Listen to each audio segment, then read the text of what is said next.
Bien, creo que ahí se está grabando. Perfecto, disculpen el inconveniente, eso no lo tenía practicado.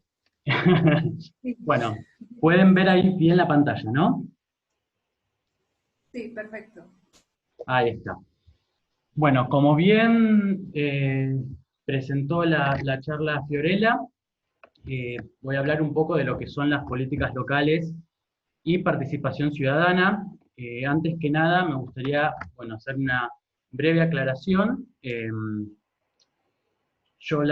Bueno, este webinar lo preparé básicamente basándome en mi experiencia profesional en la temática, eh, específicamente en lo que es el área metropolitana de Buenos Aires, la cual incluye a la ciudad de Buenos Aires y a varios municipios de alrededores, por lo cual, como suele pasar en estos aspectos, en especial en cuestiones vinculadas a temáticas de ciencias sociales, eh, la situación varía de caso a caso.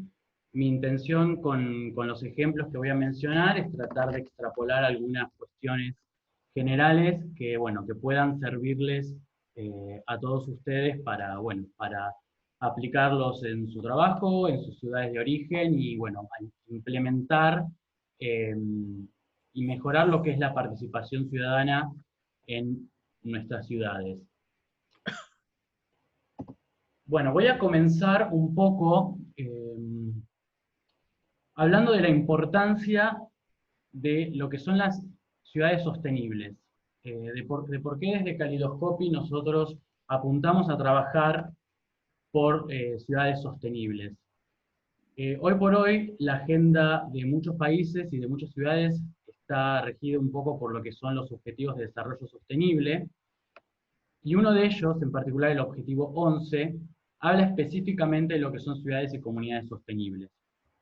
Y en eso es donde nosotros enmarcamos nuestro trabajo.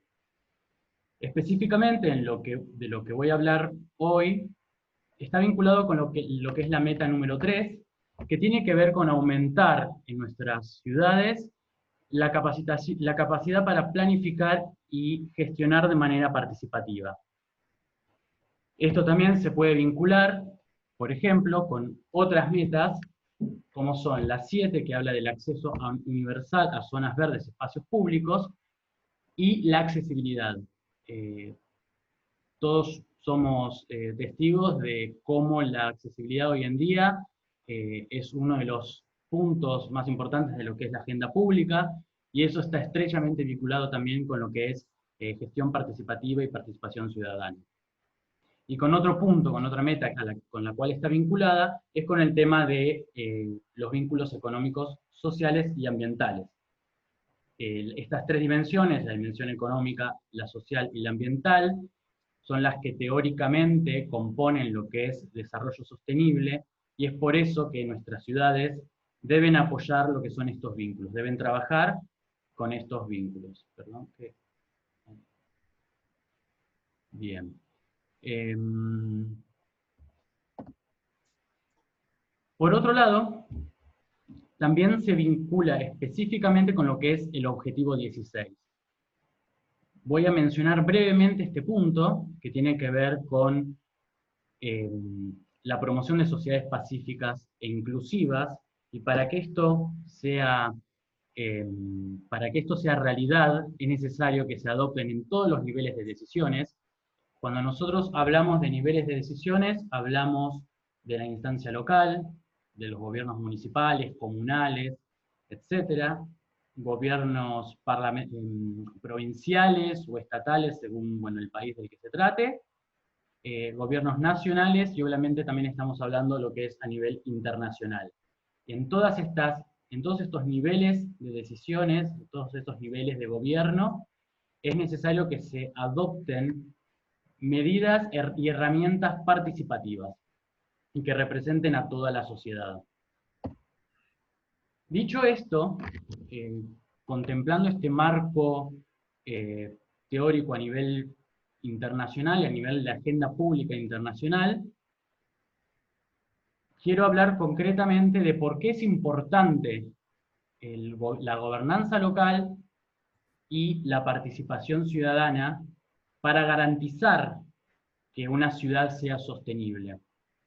Para eso es importante tener presente cuáles son los componentes del Estado. Dentro de los componentes del Estado tenemos el gobierno, la sociedad, el territorio y el orden jurídico. Gobierno y sociedad son los actores principales sobre los cuales vamos a hablar hoy y cuya interacción hace posible que la ciudad sea sostenible, hace posible que su interacción sobre el territorio y con un propio orden jurídico logren la sostenibilidad a largo plazo en nuestras ciudades. Y esto también está vinculado con lo que es el desarrollo de políticas públicas. Para la formulación de políticas públicas, normalmente desde la teoría política se contemplan tres etapas principales: la etapa de diseño, la etapa de implementación y la etapa de evaluación. ¿Por qué están así marcadas en forma de ciclo? Porque normalmente el diseño de una política pública, una vez que es implementada y esa implementación es evaluada, normalmente da resultados que sirven, dan un feedback que sirve para volver a diseñar otras políticas públicas o rediseñar esas mismas políticas públicas y así volver a iniciar el ciclo. Y es importante que hoy en día, considerando incluso la situación que estamos atravesando hoy, cada vez más la ciudadanía participe activamente en cada una de estas tres etapas. Y esto hace a lo que es el concepto de gobernanza.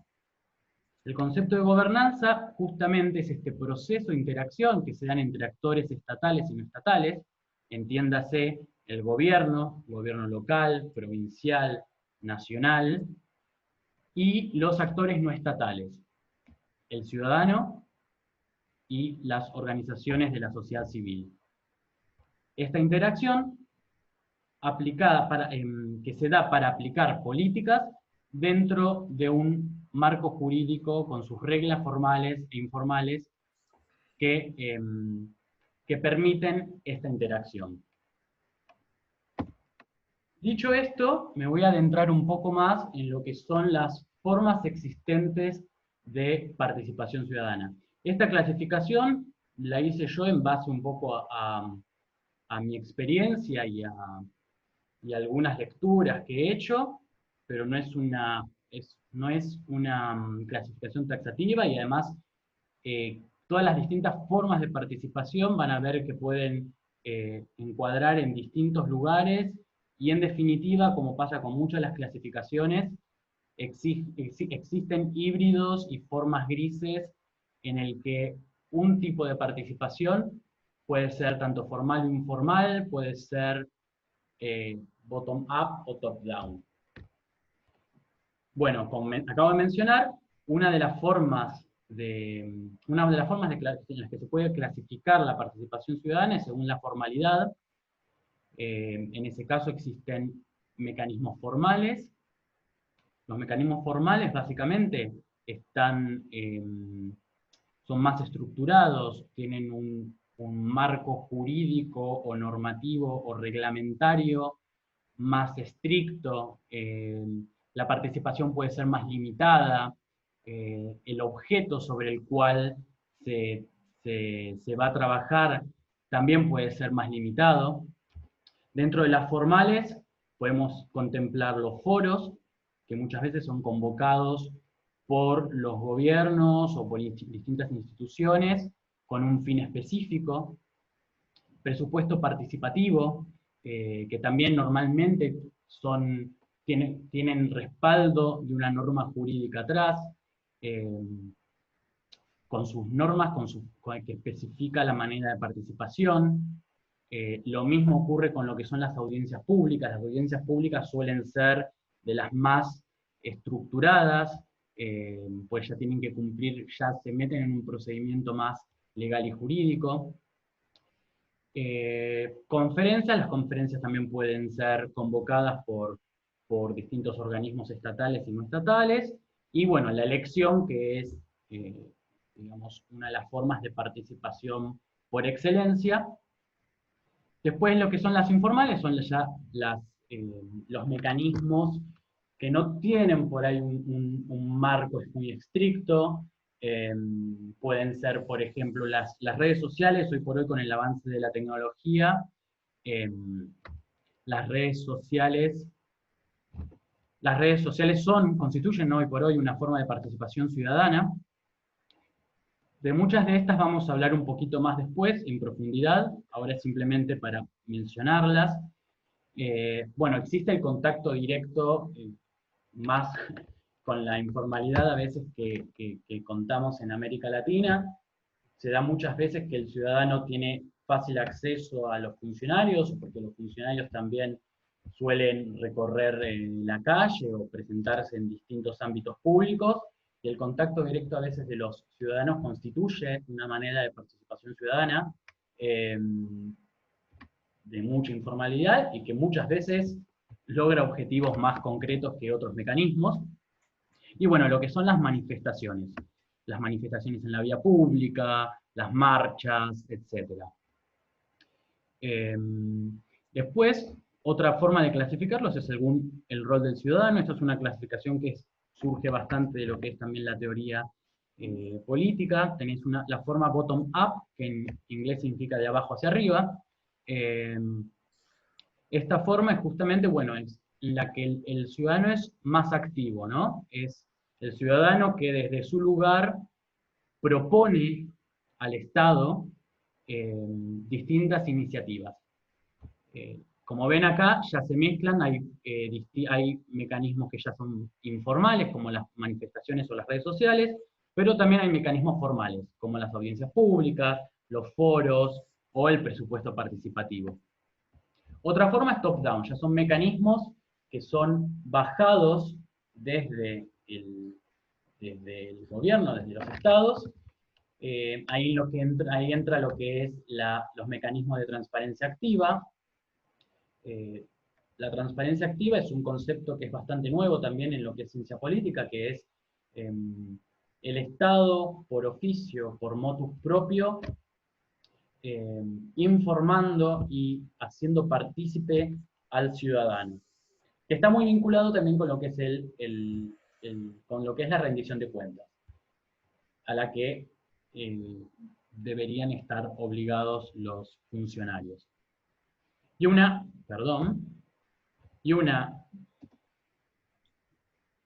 Esperen que no sé qué pasó, acá.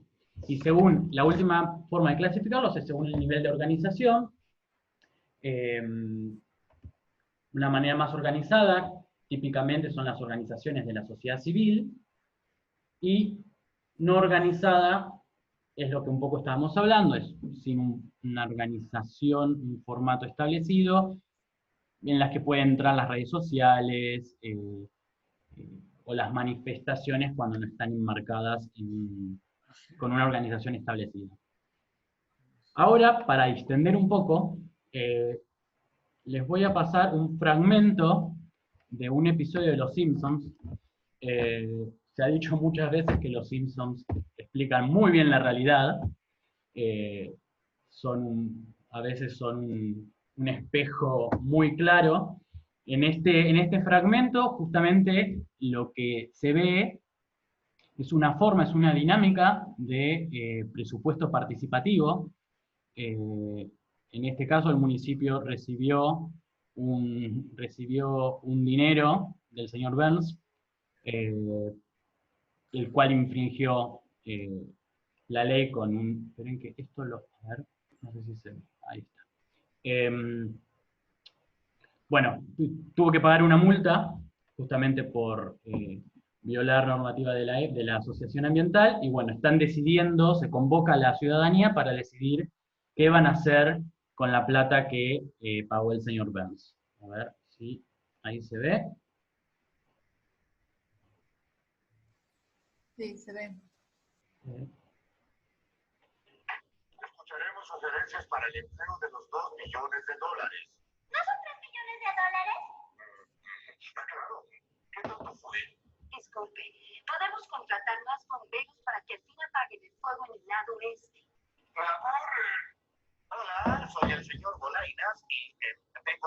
un lugar muy lejano.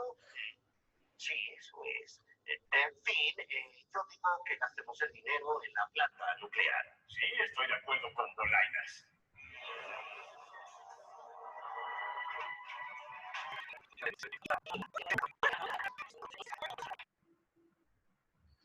Bueno, era solo ese fragmento.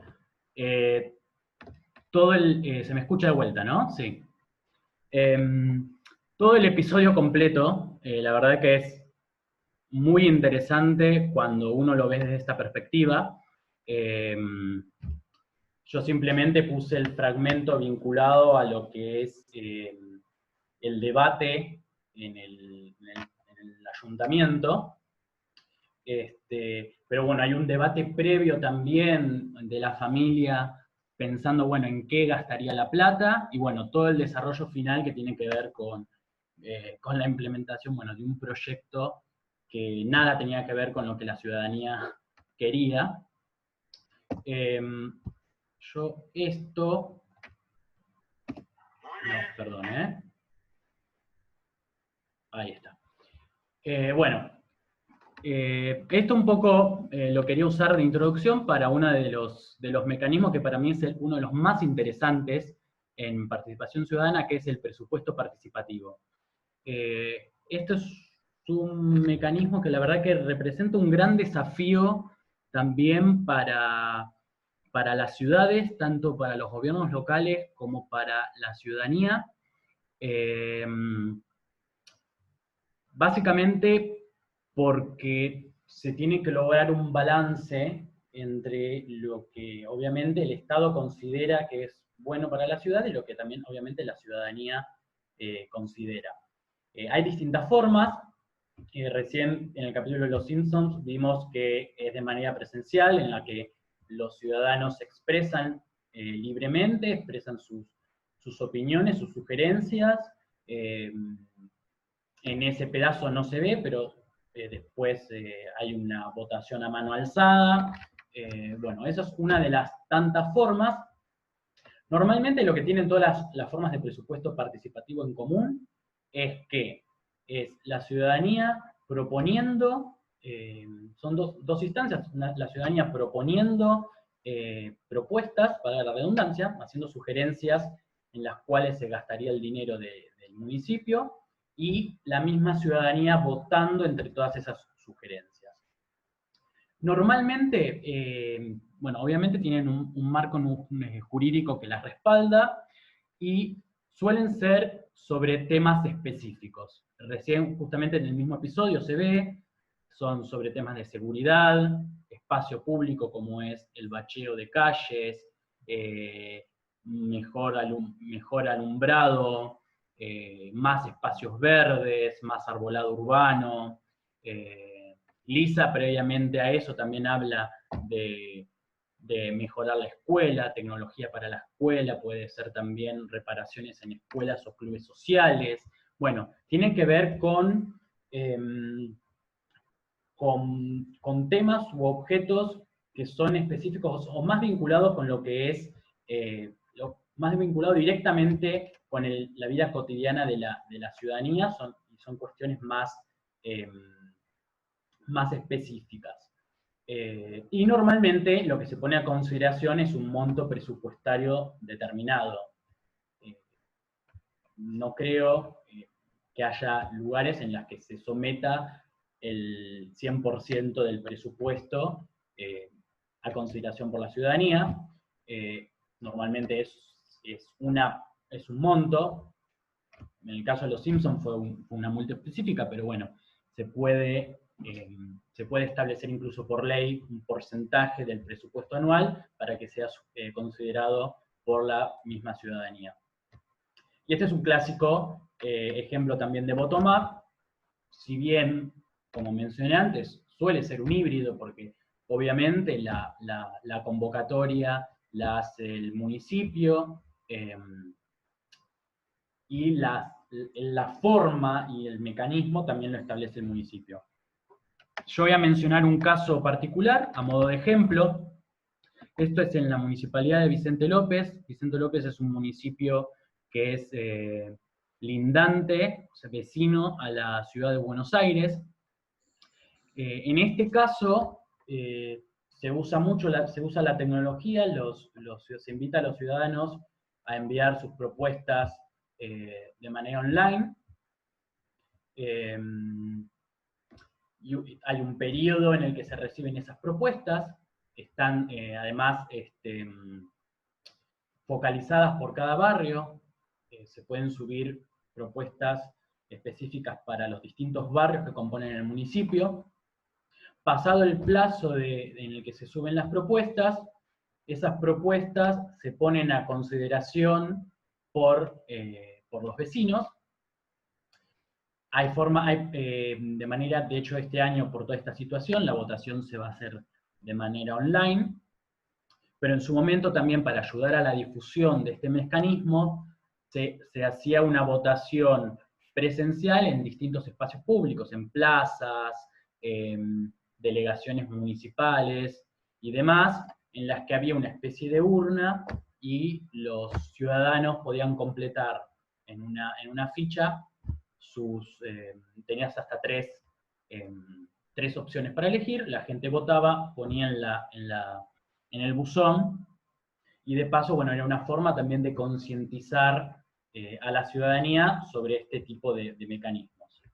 Este es uno de los ejemplos, para mí es el más interesante y sobre el cual los gobiernos deberían trabajar más.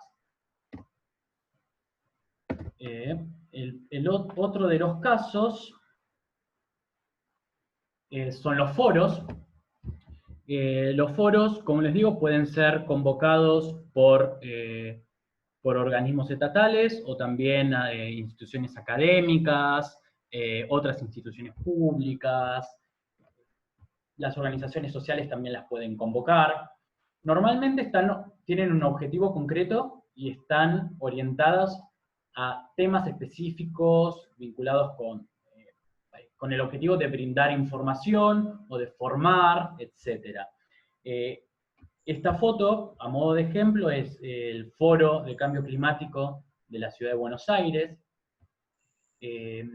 Este caso específico de foro está reglamentado por ley, o sea, hay una ley del Foro de Cambio Climático para la Ciudad de Buenos Aires, que establece cuáles son los requisitos a cumplir. Es una formalidad, o sea que el gobierno de la Ciudad de Buenos Aires está obligado a todos los años convocar este foro. Al ser sobre un tema muy específico, está muy orientada a la participación, a organizaciones sociales o a ciudadanos que estén movilizados y interesados por el tema. Suele haber una persona moderadora que un poco guía la interacción. En este caso concreto hay una primera etapa de información, normalmente se convoca a especialistas a hablar sobre el tema, y en muchos casos hay un espacio de workshop, de taller, en el que los asistentes trabajan específicamente sobre alguno de estos temas y elevan sugerencias en este caso al organismo público que lo convoca.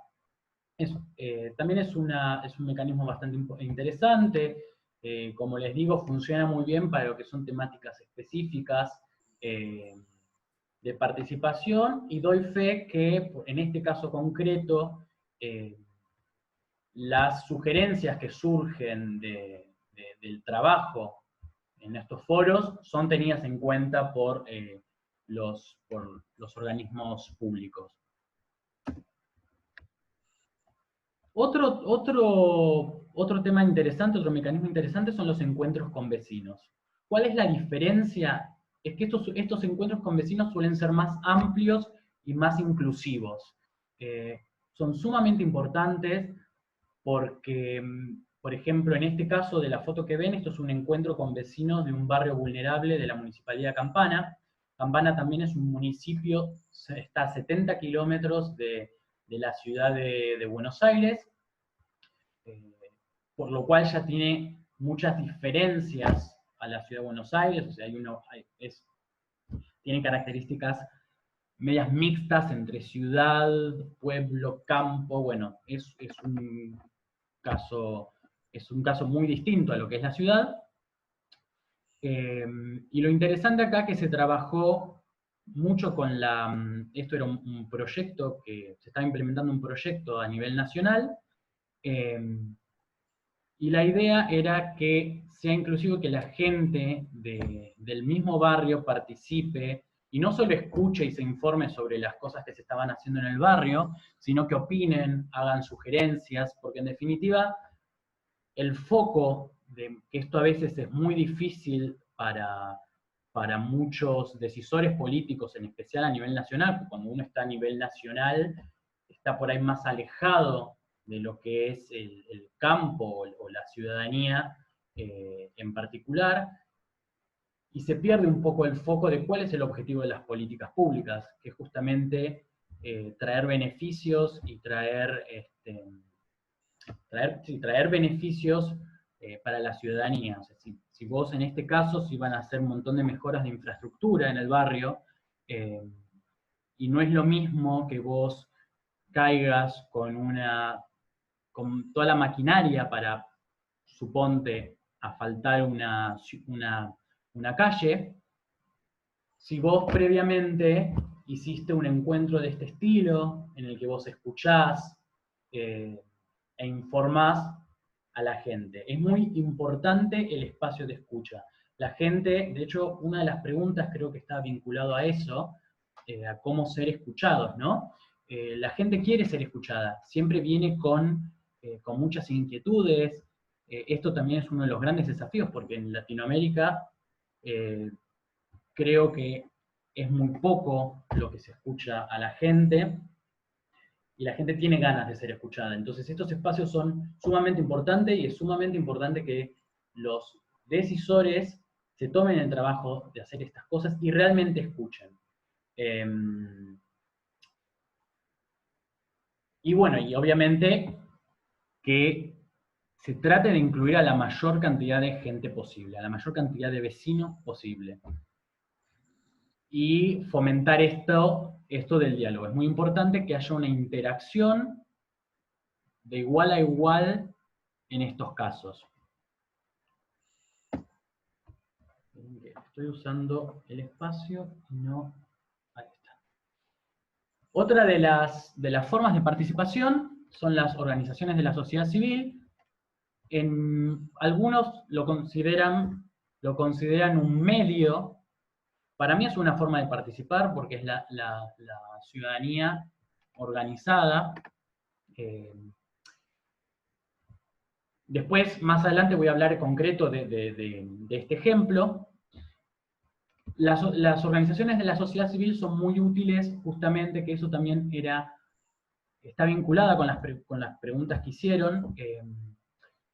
Es un medio, es una forma de articular los intereses de la ciudadanía. Ciudadanos que separadamente tienen el mismo interés encuentran en las organizaciones de la sociedad civil un espacio en el que pueden focalizar y generar una demanda genuina y llegar a los decisores políticos para que hagan mejoras, implementen programas, desarrollen o diseñen e implementen políticas públicas, que es lo que hablamos al principio de esta charla, ¿no? Son unos articuladores que son sumamente importantes a la hora de establecer temas en la agenda pública, canalizar demandas, etc. Es un intermediario entre lo que es el gobierno local y la ciudadanía. El último de los ejemplos sobre el que voy a profundizar son las redes sociales. Todos la conocen, así que mucho tampoco me voy a detener. Es el mecanismo informal por excelencia.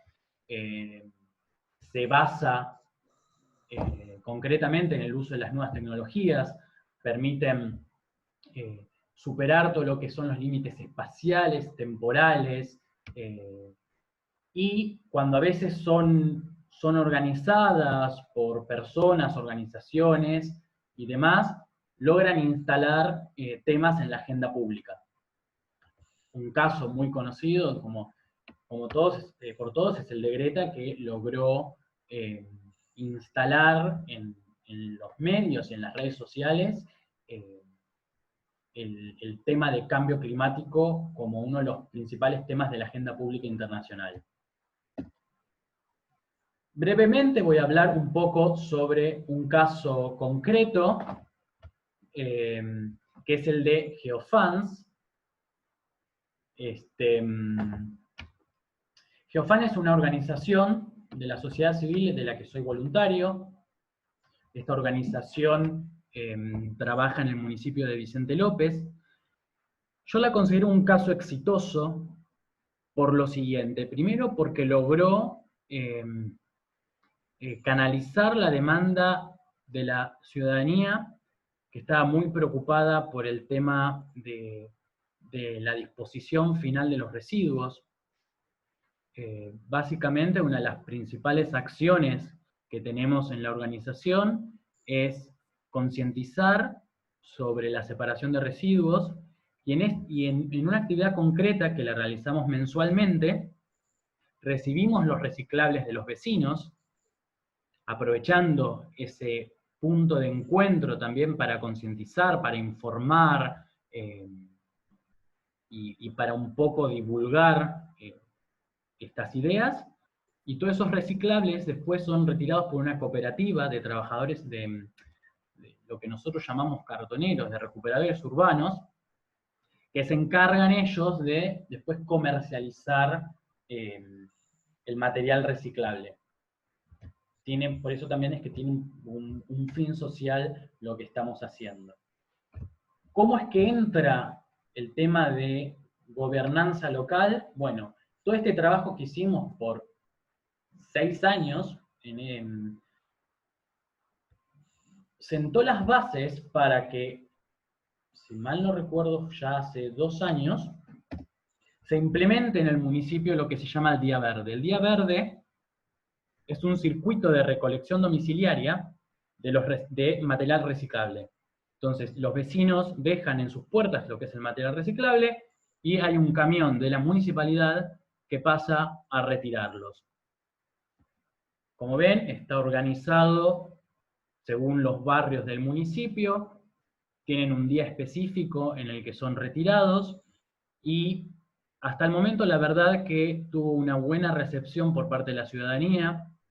Se logró dar respuesta a una demanda que venía creciendo. Los que participamos en la organización, de hecho hay muchos que ahora están escuchando esta charla, bueno, vimos cómo esa demanda fue creciendo en los años, y la verdad que poder dar esta respuesta la verdad que nos hizo muy bien, y bueno, consideramos un gran éxito de todo el trabajo que venimos realizando. De hecho, en esta situación de pandemia en la que nosotros ya no podemos hacer los encuentros presenciales, el servicio de recolección diferenciada sigue funcionando, por lo cual los vecinos tienen la opción formal, municipal, de disponer de sus materiales reciclables de una manera sostenible.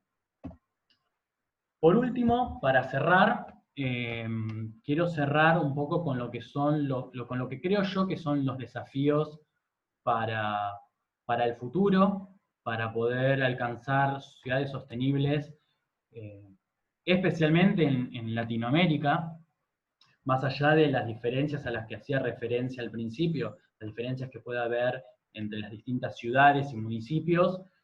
Yo creo que en general tenemos muchos problemas en común, muchos desafíos en común, que para mí son, por ejemplo, yo los dividí un poco según el actor, pero obviamente están vinculadas entre sí, porque como digo, esto es una interacción, y cada vez tenemos que apuntar a que sea un trabajo conjunto, casi por igual, entre ciudadanía y gobierno local.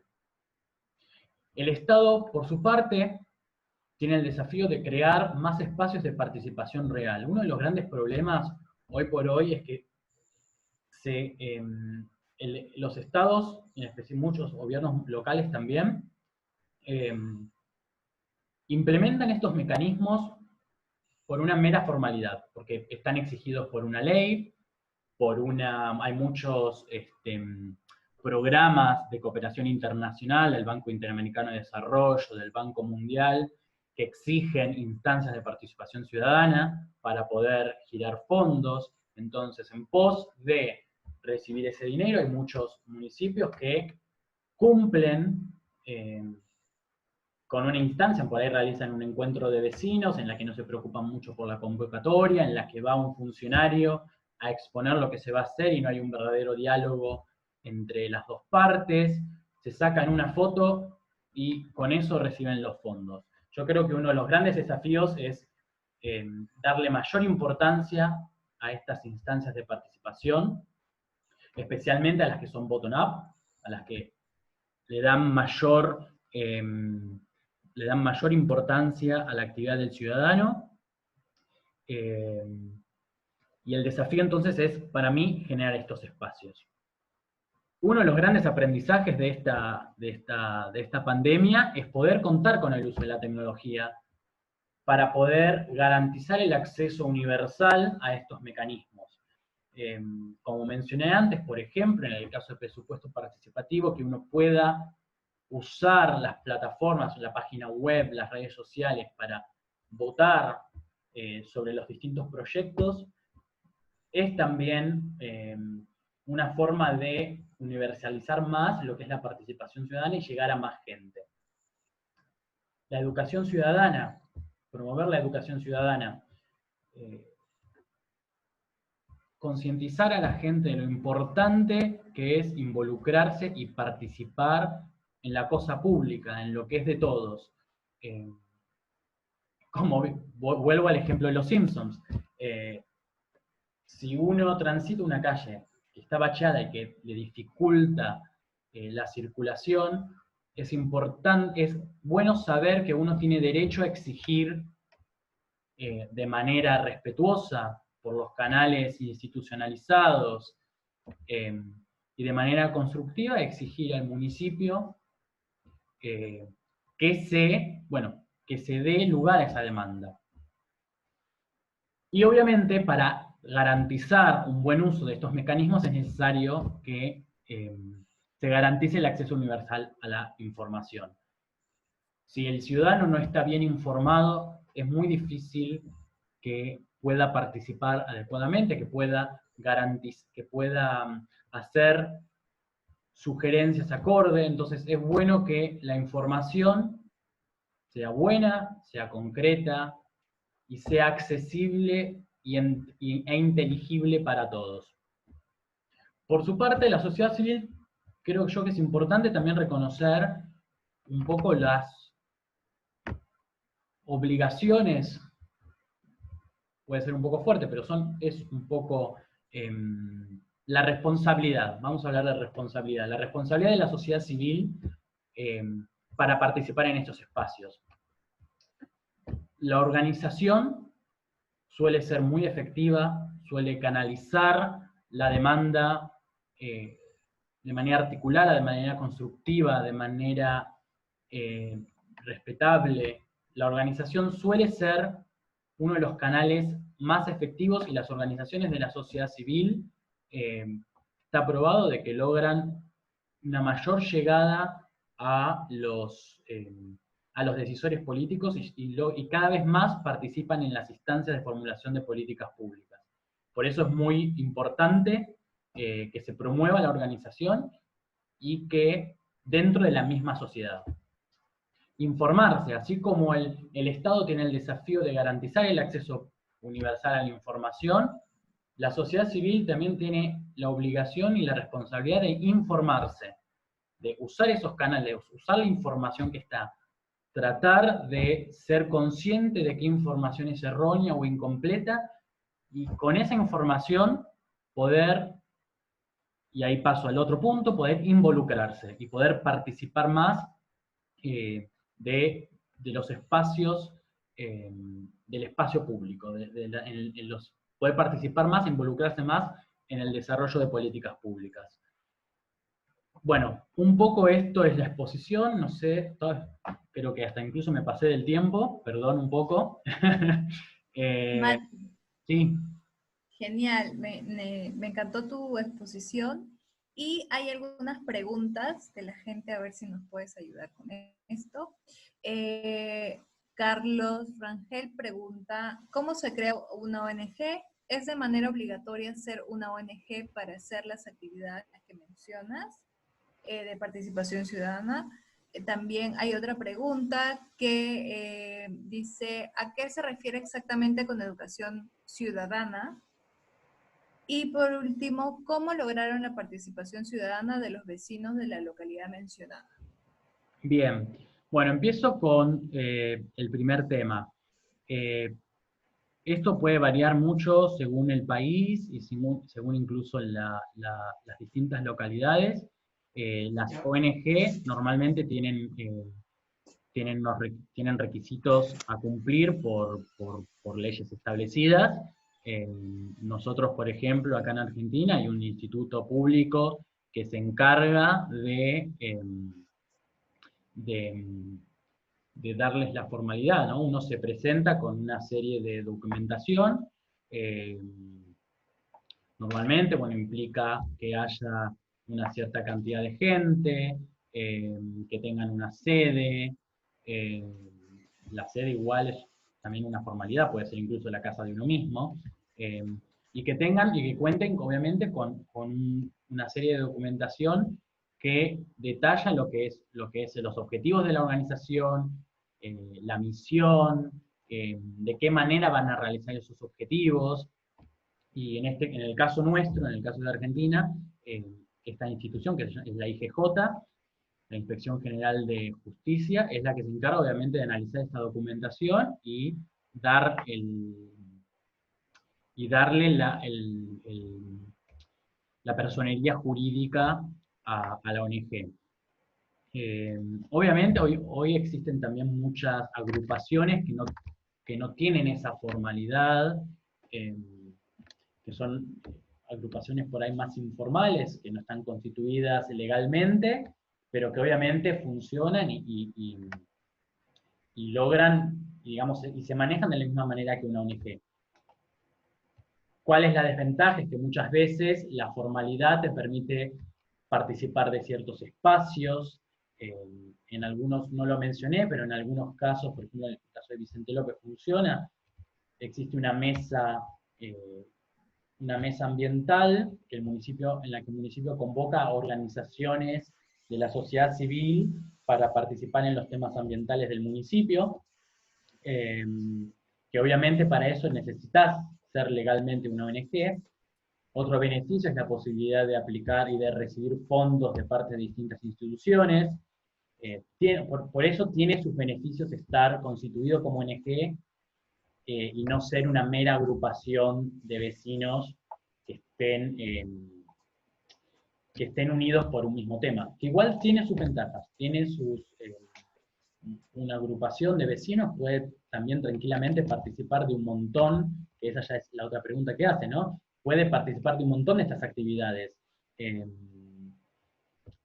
Presupuesto participativo, pueden participar de foros, pueden participar de los encuentros con vecinos. Los encuentros con vecinos normalmente, en esos encuentros de vecinos normalmente participan agrupaciones que por ahí no están legalmente constituidas como ONGs, pero bueno, buscan canalizar justamente las demandas de la ciudadanía. Por lo cual pueden participar. Pero bueno, existen algunos pueden participar en audiencias públicas también, por ejemplo. eh, pero bueno, existen algunos mecanismos específicos que por ahí limita el acceso a lo que son ONGs constituidas. Espero que en ese sentido haya respondido un poco esa pregunta. Con respecto a educación ciudadana, bueno, es lo que por ahí se conoce también como educación cívica. Muchos tuvimos en el colegio, en la escuela, con mayor o menor éxito, lo que es educación ciudadana, que básicamente es poder que el ciudadano conozca cuáles son sus derechos, cuáles son sus obligaciones, que entre ellas tiene el derecho a participar en lo que le compete dentro de lo que es la vida pública, de que puede demandar, de que puede expresarse, de que tiene el derecho a que se le informe, de que el Estado municipal, provincial, nacional está obligado a rendir cuentas.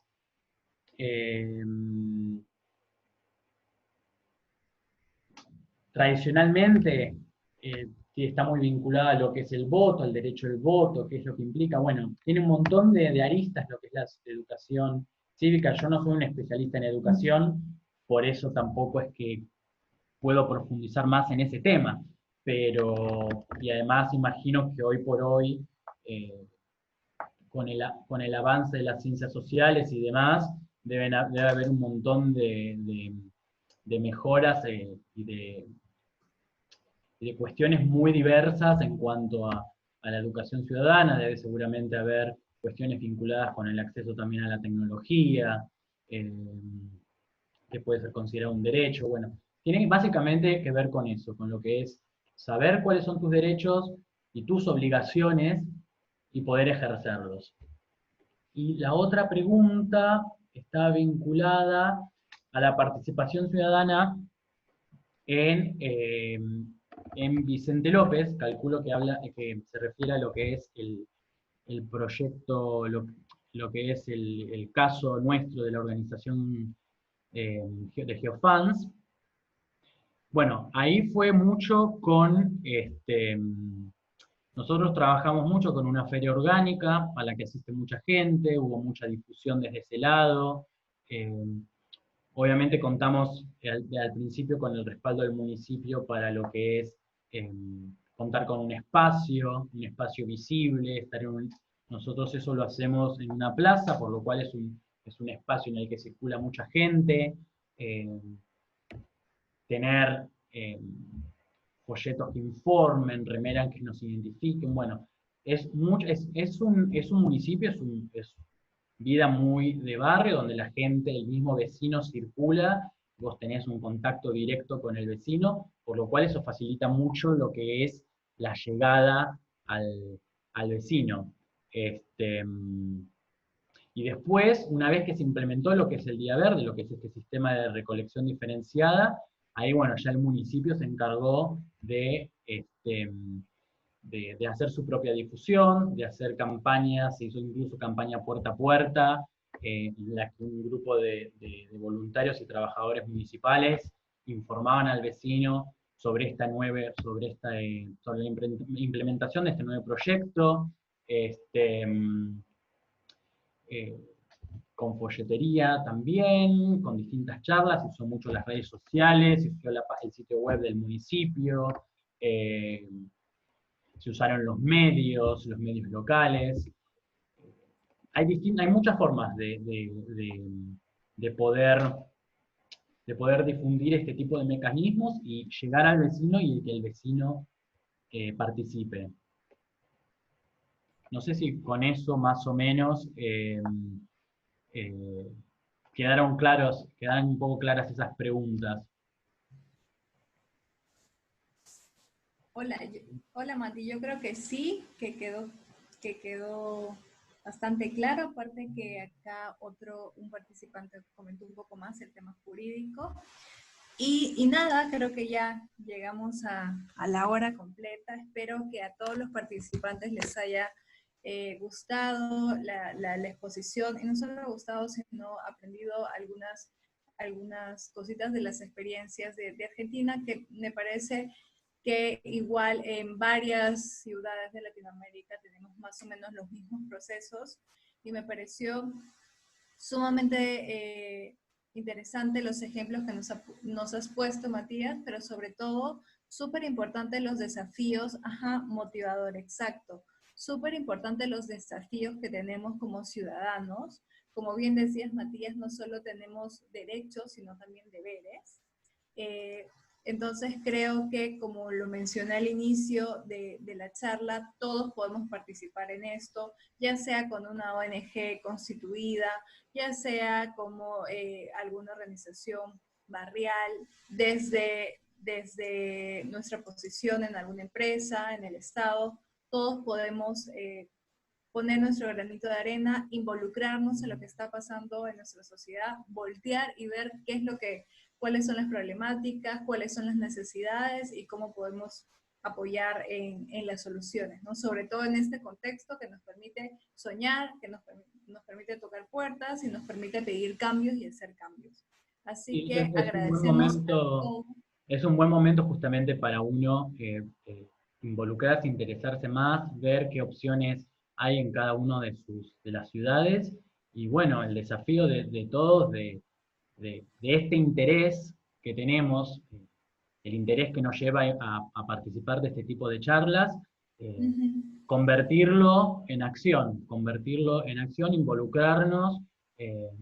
Los municipios poco a poco van recibiendo mejor esta demanda de la sociedad y van haciendo lugar a que la ciudadanía participe, así que es un buen momento también para que todos aprovechemos eso y aprovechemos este interés que tenemos y lo convertamos en acción, que en definitiva es lo que nos va a permitir lograr el objetivo que nos planteamos acá, que es tener una ciudad sostenible a futuro. Eso, exactamente. Mati, muchas gracias por tu presentación. A todos los invitamos a seguirnos en redes sociales. El jueves tenemos la charla de movilidad sostenible, tenemos otras charlas de economía circular, de agricultura urbana, arquitectura sostenible, y en julio también tenemos otras. Así que los invitamos a todos a seguirnos como Calidoscopy en las redes sociales y bueno, espero que haya sido de su agrado. Muy buenas noches con todos y los vemos pronto.